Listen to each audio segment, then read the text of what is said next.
بسم اللہ الرحمن الرحیم۔ چنانچہ اگلے روز حضور صلی اللہ علیہ وسلم مباہلے کے لیے تشریف لائے اور اپنی چادر میں حضرت حسن اور حضرت حسین رضی اللہ عنہما کو لپیٹے ہوئے اور حضرت فاطمہ رضی اللہ تعالی عنہا آپ کے پیچھے پیچھے چل رہی تھیں، اور اس دن آپ کی بہت سی بیویاں تھیں۔ یہ منظر دیکھ کر شرحبیل نے اپنے دونوں ساتھیوں سے کہا کہ جب وادی کے اوپر اور نیچے کے رہنے والے لوگ جمع ہو جاتے ہیں تو سب میرے فیصلے پر ہی مطمئن ہو کر واپس جاتے ہیں، اور اللہ کی قسم میں بہت مشکل اور کٹھن بات دیکھ رہا ہوں۔ اللہ کی قسم اگر یہ آدمی واقعی غصے سے بھرا ہوا ہے اور ہم ان کی بات نہیں مانتے تو ہم عربوں میں سب سے پہلے ان کی آنکھوں کو پھوڑنے والے اور ان کے امر کی سب سے پہلے تردید کرنے والے ہو جائیں گے۔ تو پھر ان کے اور ان کے ساتھیوں کے دل سے ہمارا خیال اس وقت تک نہیں نکلے گا، یعنی ان کا غصہ اس وقت تک ٹھنڈا نہیں پڑے گا جب تک کہ یہ ہمیں جڑ سے اکھیڑ نہیں دیتے، اور ہم عربوں میں ان کے سب سے قریبی پڑوسی ہیں، اور اگر یہ آدمی واقعی نبی اور رسول ہیں اور ہم نے ان سے مباہلہ کر لیا تو روئے زمین کے ہم تمام عیسائی ہلاک ہو جائیں گے، ہم میں سے کسی کا بال اور ناخن تک نہیں بچے گا۔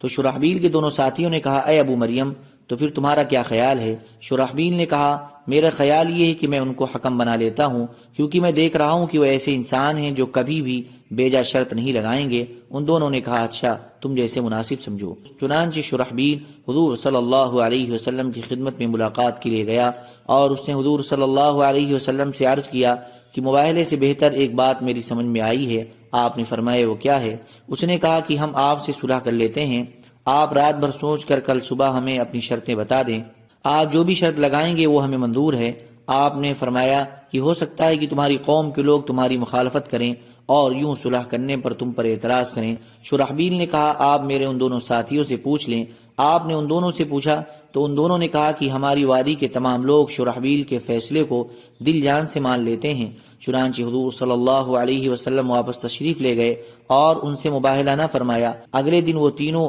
حضور صلی اللہ علیہ وسلم کی خدمت میں حاضر ہوئے۔ حضور صلی اللہ علیہ وسلم نے ان کو یہ خط لکھ کر دیا، بسم اللہ الرحمن الرحیم۔ یہ وہ معاہدہ ہے جو اللہ کے نبی محمد رسول اللہ نے نجران والوں کے بارے میں لکھا ہے کہ محمد کا ان کے بارے میں یہ فیصلہ ہے کہ تمام پھل، سونا اور چاندی اور غلام وغیرہ سب نجران والوں کے پاس رہے گا، اور یہ محمد کی طرف سے ان پر فضل و احسان ہے، اور اس کے بدلے میں وہ 2000 جوڑے دیا کریں گے، 1000 جوڑے رجب میں اور 1000 جوڑے سفر میں، اور باقی تمام شرطیں بھی ذکر کی۔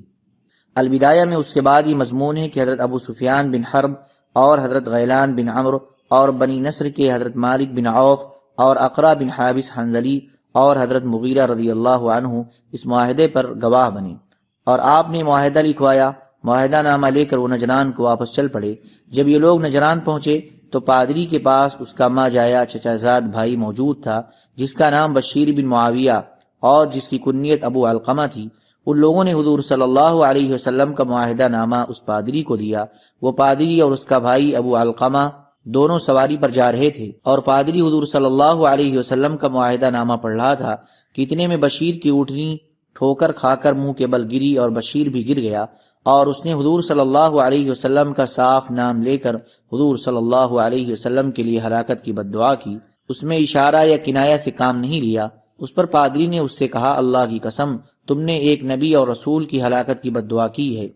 اس جملے سے متاثر ہو کر بشیر نے پادری سے کہا کہ اگر وہ واقعی نبی اور رسول ہیں تو پھر میں اللہ کے رسول کی خدمت میں حاضر ہونے سے پہلے اپنی اونٹنی کے کجاوے کی کوئی بھی گرہ نہیں کھولوں گا۔ چنانچہ بشیر نے اپنی اونٹنی کا منہ مدینہ کی طرف موڑ دیا۔ پادری نے بھی اپنی اونٹنی ان کی طرف موڑ دی اور اس سے کہا، ذرا میری بات سمجھ تو لو، میں نے تو یہ بات ڈرتے ڈرتے صرف اس لیے کہہ دی تھی تاکہ میری طرف سے عربوں کو یہ بات پہنچ جائے کہ ہم نے آپ کے حق ہونے کو مان لیا ہے، یا ہم نے آپ کی آواز دعوائے نبوت کو قبول کر لیا ہے، یا ہم نے عاجز ہو کر آپ کی بات کا اقرار کر لیا ہے، جس کا تمام عربوں نے بھی اقرار نہیں کیا، حالانکہ ہم عربوں میں زیادہ عزت والے اور زیادہ گھروں والے یعنی آبادی والے ہیں۔ بشیر نے اس سے کہا کہ نہیں نہیں، اللہ کی قسم، جو بات تم اب کہہ رہے ہو میں اسے کبھی بھی نہیں مانوں گا۔ اس کے بعد بشیر نے اپنی اونٹنی کی رفتار تیز کرنے کے لیے اسے مارا، اور پادری کو پس پش چھوڑ گئے، اور وہ یہ رجزیہ اشعار پڑھتے جاتے تھے، الیک تغدو قلقا وضینها معترضا فی بطنها جنینها مخالفا دین النصارى دینها۔ یا رسول اللہ، میری یہ اونٹنی آپ ہی کی طرف چل رہی ہے، اس کی پیٹی تیز چلنے کی وجہ سے خوب ہل رہی ہے، اور اس کے پیٹ میں اس کا بچہ ٹیڑھا پڑا ہوا ہے، اور اس کا دین یعنی اس کے سوار کا دین نصارہ کے دین سے مختلف ہو چکا ہے۔ چنانچہ بشیر حضور صلی اللہ علیہ وسلم کی خدمت میں پہنچ کر مسلمان ہو گئے، اور پھر زندگی بھر حضور صلی اللہ علیہ وسلم کے ساتھ رہے، یہاں تک کہ ایک غزوہ میں وہ شہید ہو گئے۔ بہرحال وہ تینوں آدمیوں کا وفد نجران کے علاقے میں پہنچا۔ پھر یہ وفد ابن ابی شمر زبیدی راہب کے پاس گیا، جو کہ اپنے گرجے کے اوپر خلوت خانے میں تھا، اور وفد نے اسے یہ بتایا کہ تہامہ میں ایک نبی مبعوث ہوئے ہیں، اور پھر انہوں نے اس راہب کو اپنے سفر کی کارگزاری سنائی کہ وہ حضور صلی اللہ علیہ وسلم کی خدمت میں گئے۔ حضور صلی اللہ علیہ وسلم نے ان کو مباہلہ کی دعوت دی، لیکن انہوں نے مباہلہ کرنے سے انکار کر دیا، اور بشیر بن معاویہ حضور صلی اللہ علیہ وسلم کی خدمت میں جا کر مسلمان ہو چکا ہے۔ تو اس راہب نے کہا، مجھے اس بالا خانے سے نیچے اتار دو، ورنہ میں اپنے آپ کو نیچے گرا دوں گا۔ چنانچہ لوگوں نے اسے نیچے اتارا، اور وہ چند ہدیے لے کر حضور صلی اللہ علیہ وسلم کی طرف چل دیا۔ ان ہدیوں میں وہ چادر بھی تھی جو خلفاء اوڑھا کرتے تھے، اور ایک پیالہ اور ایک لاٹھی بھی تھی، اور کافی عرصہ تک حضور صلی اللہ علیہ وسلم کی خدمت میں ٹھہر کر وحی کو سنتا رہا، لیکن اس کے مقدر میں اسلام نہیں تھا، اور جلد واپس آنے کا وعدہ کر کے اپنی قوم کی طرف چلا گیا، لیکن حضور صلی اللہ علیہ وسلم کی خدمت میں واپس آنا بھی اس کے مقدر میں نہیں تھا، یہاں تک کہ حضور صلی اللہ علیہ وسلم کا انتقال ہو گیا۔ اور ابو الحارث پادری سید اور عاقب اور اپنی قوم کے ممتاز لوگوں کو لے کر حضور صلی اللہ علیہ وسلم کی خدمت میں آیا، اور سب لوگ وہاں ٹھہر کر آسمان سے اترنے والے قرآن کو سنتے رہے۔ حضور صلی اللہ علیہ وسلم نے نجران کے اس پادری کے لیے اور دوسرے پادریوں کے لیے تحریر لکھ کر دی، بسم اللہ الرحمن الرحیم۔ اللہ کے نبی محمد کی طرف سے یہ تحریر ابو الحارث پادری اور نجران کے دوسرے پادریوں اور کاہنوں اور راہبوں کے لیے ہے۔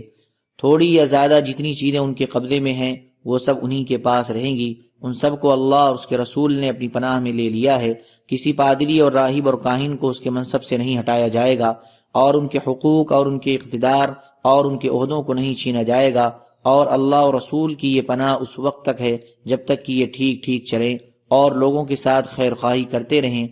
نہ ان پر ظلم کیا جائے گا، نہ یہ کسی پر ظلم کریں۔ حضرت مغیرہ بن شعبہ رضی اللہ تعالیٰ عنہ نے یہ تحریر لکھی تھی۔ حضور صلی اللہ علیہ وسلم کا بکر بن وائل کے نام گرامی نامہ۔ حضرت مرثد بن ذبیان رضی اللہ تعالیٰ عنہ فرماتے ہیں کہ ہمارے پاس حضور صلی اللہ علیہ وسلم کا خط آیا، ہمیں اپنے قبیلہ میں ایسا کوئی آدمی نہ ملا